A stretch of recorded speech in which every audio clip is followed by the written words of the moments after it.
Get appalled at. I'm blacker than Nina the Samoan. I just want freedom and want all these people left alone. How in the world is that champing you? Laughable, you catch an attitude. Glad that you going back. Welcome to 3 Count Commentaries. Let us discuss Impact from December the 9th, 2021. This show was a whole bowl of meh. Some stuff happened. A lot of stuff, didn't happen. Some announcements were made.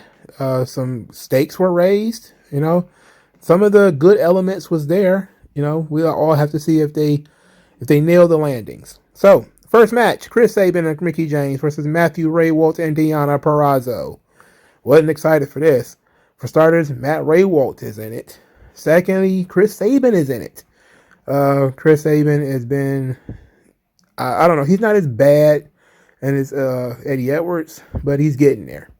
Deonna Purrazzo pinned Mickie James with a roll-up. Matthew Raywalt assisted by holding Mickie James' foot, or was it Deonna Purrazzo's hand? However it happened, he reached through the bottom rope and actually held on to give leverage. So Deonna wins, and she looks strong in her pursuit of a rematch. We didn't see either of these people ever again after this segment. Matt Cardona was with Gia Miller. He says that he's in a triple threat match with Morrison and Moose, and he has only had one title shot in 18 years. And that, of course, he lost that title shot. This is when he got beat by Sheamus in record time. These kind of opportunities don't come along, and he's going to take advantage of it. Morrissey faced him up, square up, and said, typical of Mid-Cardona, he doesn't really go after what he thinks he should go after. He says, unlike me, where if I see something, I'm going to take it. And I think I deserve this match to be one-on-one. And Matt Cardona says, you know what? Sure. If you think this match should be one-on-one, I challenge you to a match tonight. And if you beat me, I will back out of the match at Hard to Kill. Good stipulation. I like this. Would have preferred that the loser is getting kicked out. But Matt Cardona's putting his title shot on the line. So that's the main event of the show. If Matt Cardona loses, he's out. Matt Cardona versus W. Morrissey. So a big surprise is that Cardona actually bled in this match. And despite the fact that this is the first time I've seen blood on Impact, it's been a while. I think maybe Sami Callihan has bled on Impact recently, but most of their matches do not have blood in them. And of course, the blood was purposeful here because it was Morrissey being an unhinged guy. Earlier in the night, Moose has said to him, look, neither one of us wants Matt Cardona in this match. How about we make an alliance one more time to keep him out of this match? And Morrissey said that he didn't trust Moose and he'd do it himself. So now Moose is sitting up at the VIP area watching Morrissey lose his mind and continuously punching and not listening to the referee, which of course leads the match to be thrown out in disqualification. So Cardona wins by disqualification. Morrissey was pissed at this whole, as this unfolded. He ended up kicking the referee in the face. Chelsea Green ran down there because of course she did. And she covered up Matt to protect him. Morrissey, of course, stared down Chelsea Green and was considering doing something very bad to her. Moose ran into the ring and picked up the title and said, grab her, I'm going to hit her with the belt. And Morrissey just kind of looked at him like, steaming turds are hanging out of his mouth. And Moose demanded that he pick up Chelsea Green so he could hit her with the belt. He refused. So him and Moose got into a shoving match where, Morrissey booted Moose in the face. Then she was, then after Moose took the bump and kind of rolled out of the ring, Morrissey turned his attention back to Matt Cardona. This time Chelsea Green still didn't move. And so Morrissey decided he was going to do something bad to Chelsea Green. So he grabbed her. This had, of course, all this time had given them opportunity for Matt Cardona to make a big comeback. So he ended up fighting off Morrissey and he ended up fighting off Moose. So he was standing there bloody, carrying the Impact World title. And as Matt Cardona says on Twitter, WWE was my developmental. And they basically did the almost exact scene that he did in the NWA, except for this time he was the babyface and bleeding. So Impact, okay, They finally they did the right thing. I know they taped this probably about 2 or 3 weeks ago. So this was good. I like this. They showed Cardona has some fire. He was still a babyface, but still also kind of intense. They used Chelsea Green effectively here. They didn't have her make the save. She was in there as a typical sort of damsel in distress, and the husband stepped up to protect his wife, even though he was beaten down and bloody. And, this was really good. This was really good. The crowd did not seem to care that much, though, and it's very, very hard to get behind a show when the crowd doesn't care. And I don't know if it's the long tapings or whatever, but this crowd is so drained and so out of it. They almost as if they're being held hostage. Like they didn't pay tickets to be there, but that they were told that there was going to be like free sandwiches or something. Then the doors just closed and locked. And all of a sudden they have to watch this show. And they're just kind of like, yay, okay, are you going to unlock the doors now? They're not, so it's odd, man. But I like this. Cardona has been on fire. He's been lighting it up everywhere he's gone now. And he's finally starting to pick up steam and impact where he's been longer than anything else. So when he made his statement on Twitter, I was actually like, yeah, he's doing a great job. He really kind of turned a corner during his run in GCW where he kind of found himself, I think. And now he's a lot more comfortable. And it was showing fire and showing intensity and being in your face. And I'm enjoying it. He's finally doing his part. I like it. So that was the best part of the show as far as I'm concerned. I liked all 3 characters. I liked their individual motivations.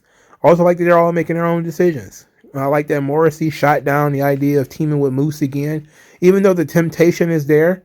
And together, they could have kept Matt Cardona out of the match. So you would think that Morrissey is being really, really stupid by not teaming up with Moose and getting rid of Matt Cardona. But at the same time, how do you know that Moose wasn't going to double-cross him? He's double-crossed him before. They've been double-crossing each other for months now. So you will understand that Morrissey, whose character when he first came in was about not trusting anybody, is at this point saying to himself, look, I couldn't even win a triple threat match. I don't care. Screw Moose. And so it makes sense. All is well on the main event tip. Still don't want to see a triple threat match, but, I'm okay with it.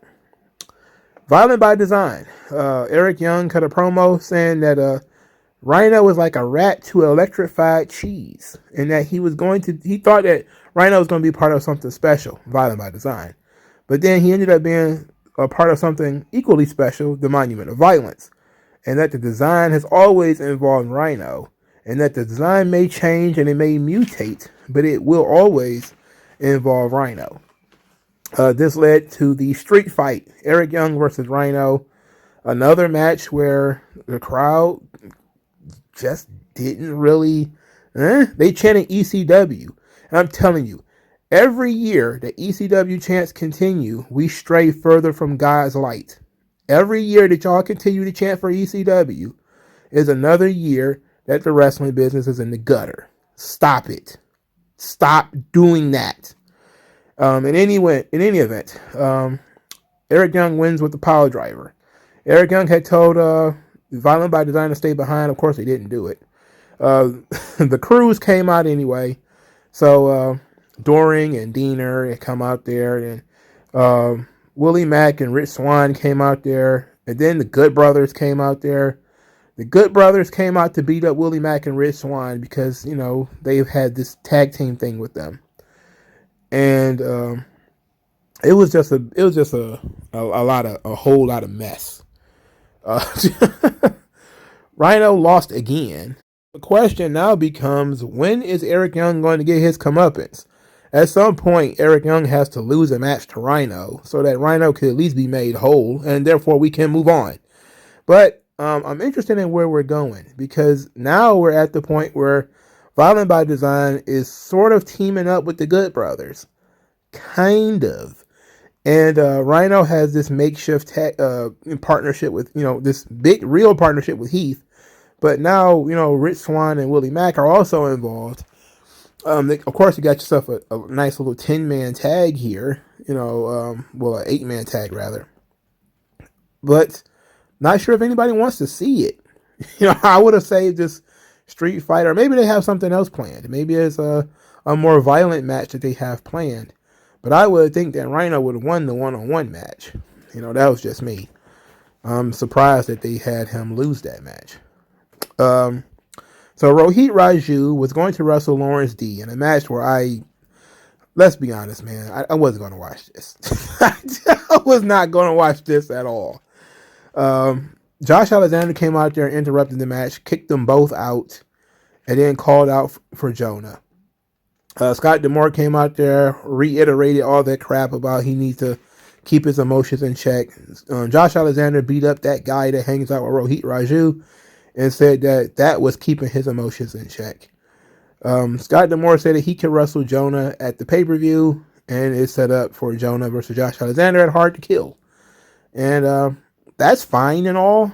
The issue I have with that is neither one of those guys should be taking losses. Josh Alexander he's distracted from the world title. I get that, but he definitely shouldn't be losing to Jonah because he is a top guy now. But the opposite is also true. Jonah is fairly new. You don't really want him to lose either. Now, if he's not going to be around for the long term, then sure, you put Josh Alexander over. But from what I've seen and what I've read so far, I think like Jonah's going to be there for a while. So I would not necessarily into the idea of one of these guys taking a loss. Maybe we should do something else. I don't know, because I guess you've already put the trains on the track. They gotta make a collision, but neither one of these guys should be losing. So I'm interested in how they're going to work that out. Chris Bay didn't want to sign autographs. He lost his tag team title match, so now he doesn't want anybody to have belts. Nobody can have a belt except him. So he started taking a belt from a guy, just a random guy taking his belt. Not a championship belt, just a belt, any belt. Laredo Kid stopped his bullying and then lectured him in Spanish. Nobody understood anything except the guy. There was a guy there who spoke Spanish. He said he dare not repeat what Laredo Kid said to him. I don't know. If you know what Laredo Kid said in Spanish, could you please post it in the comment section? Steve Macklin confronted Scott D'Amore. You know what it's about, the X Division title. Scott D'Amore was also confronted about the Ultimate X competitors. He told them he was not going to make any decisions when it comes to the X Division women's or the Ultimate X for the women. They had to talk to the new person in Impact Management, what ends up being, you guessed it, Gail Kim. Fail Gail herself. Fail Kim. So it came up again as Lady Frost, the new signee to Impact, was introduced, and she talked about, hey, she's here to make an impact. She's here for a purpose, rather. Scott D'Amore welcomed her. She asked to be in the Ultimate X match, and she was told, hey, you had to talk to Gail Kim.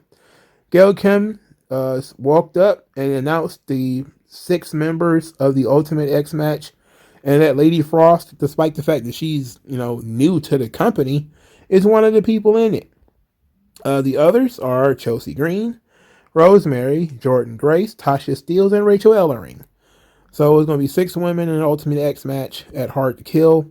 Looking at the lineup, I think they did the best they could, considering, maybe I would have put Tennille in it, but I think she's in the tag team, and maybe they're doing something else with her.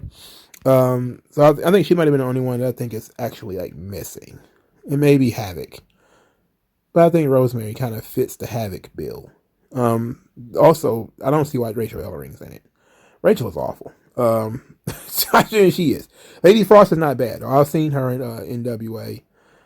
Jordan Grace already has a title. I don't see why she's in it, but I don't get to make these decisions, dog.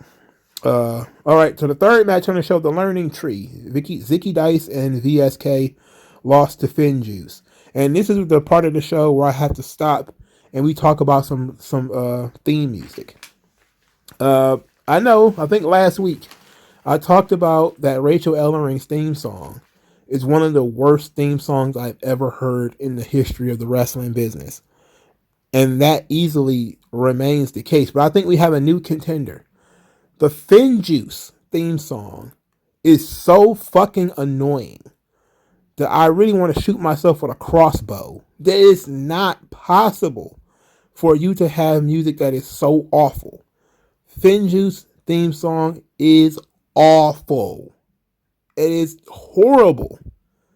Why would you pick that theme song for these guys? You know? And I think the sample to the song is, I think, Seven Nation Army by White Stripes.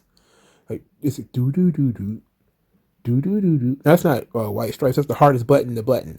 So I'm trying to figure out which one it is. Maybe if you've heard it recently. I haven't heard the White Stripes in a long time, but it sounds like it's a White Stripes song that is sampling. But the guy singing is singing some horrible, the lyrics. What god awful lyrics. What the shit? Cut this out. Look, Impact needs to step their music game up. Now, some of the theme songs used to be really good. The Taya Valkyrie theme song was pretty good. The Tennille Dashwood theme song, I actually like it. The with the bass, like, it's pretty cold. But some of their theme songs, man, this Rachel Ellering thing and this Fin Juice thing, those theme songs are absolutely atrocious, and Rich Swann's is too. It's not good. It's not good. Not good. I already don't like Fin Juice because David Finlay has as much charisma as a well-worn boot. But come on, this is not fun. And Juice Robinson, everything about him just comes across as real phony. In any event, let's continue. Gia Miller is hanging out with the Inspiration and the Influence. And they were talking about the conglomeration of the two groups to create the mega group. And they debated the name, which it could be the Inspirational Influence or the Influential Inspirations. Madison still didn't like the Inspiration. She didn't like them. Didn't matter what they was going to call themselves anyway, because they lost to Decay. 4 women versus 2 men and 2 women. And of course they lost. Rosemary pinned Madison Rayne with a spear. There was a lot of biting in this match. A lot of biting and a lot of gas. The Decay, they all bit Cassie at the same time. So it was like something out of The Walking Dead, where she was just getting bit in the corner. Then Crazy Steve bit Madison Rayne on the head. It was a lot of biting. What kind of fetish match is this? Crazy Steve was also quite yoked in this match too. Like, what kind of gas was he on? Whatever kind of gas was he on, he was bronzed and muscular and like twice the size that he used to be. I don't know, because he gained some weight. But that was very bizarre. It was also very bizarre that Black Taurus is huge and he's wrestling women. I mean, hey, look, Impact is doing the intergender thing. Let them do them. After the match, the Inspiration and the Influence, they had an argument because the Inspiration blamed the Influence for losing, which was, of course, Madison Rayne. So I'm guessing there's going to be maybe the question of, are they still friends with Tennille, even though they seem to have booted the Influence out of the group after they lost one match? I don't know, but I kind of like the idea of them being a super group, because I think the groups are so similar. The teams are so similar, I mean. But at the same time, you don't want to create this incredible stable right in the middle of the tag team division. I mean, you could, but I think you want to showcase the Inspiration a little bit on their own. And I think Decay has eaten up, no pun intended, a lot of their time so far since they came into the company. And maybe having Tennille and Madison Rayne as opponents might be a good thing, but the question is, who's going to be the baby faces? Because Tennille and Madison are heels. Are we certainly, now it would be easier to turn Cassie and Jesse. Those are their names, right? I can't remember their names for shit. I think it would be easier to turn them babyface because people already like them. They already like the Iconics. But they're fairly new, and I think you probably want to get them over as a heel team. So then the question becomes, Decay, now that they've won, do they get another title match? Because that doesn't sound smart, doesn't sound fair, also doesn't sound good. Since Rosemary is going to be wrestling in this hard to kill thing, this Ultimate X thing. So I don't know, but that's the show. That is the show of Impact Wrestling for December the 9th, 2021. A big ass bowl of meh. The crowd doesn't get woke for anything. At least I was involved with the Matt Cardona stuff. He's really doing a good job finding his voice and finding his character and working different angles and different programs. It's finally starting to work out for old Gil. You know, too bad he's almost 40. But he's staying in good shape and he's staying busy. So he's reaching a pretty good point in his career. He's almost to the point where kind of like Cody was when Cody left, and Cody had like a lot of success right after leaving. Cody won 2 different world titles. He won the Ring of Honor world title and the NWA world title after he left WWE. So maybe Matt Cardona is going to be in the same boat. Maybe he's going to capture one of these world titles in addition to his GCW world title, which, let's be honest, shouldn't even be considered a world title, but I'm guessing it probably will be. Because I think that GCW has eclipsed Impact as, you know, a wrestling promotion at this point. I know that some people are kind of confused by that, but GCW can run 2 shows, you know, and sell them out, and the audience is really, really into it. Impact, the weekly show, is dead, and virtually nobody talks about it. Well, at least the GCW shows people talk about it. So it's a debate of whether GCW has surpassed Impact or not. Matter of fact, let's put it to the fans. Let me know what you guys think. Do you think GCW, Game Changer Wrestling, has surpassed Impact in importance? I know it's got to have been past NWA, and it certainly has passed Ring of Honor. So has it passed Impact as being the 3rd national promotion? They actually run the West Coast, I believe, actually more than AEW does. They don't have TV though, and I don't know if that helps or if that hurts. But they typically do very well on Fight, and they sell out their shows.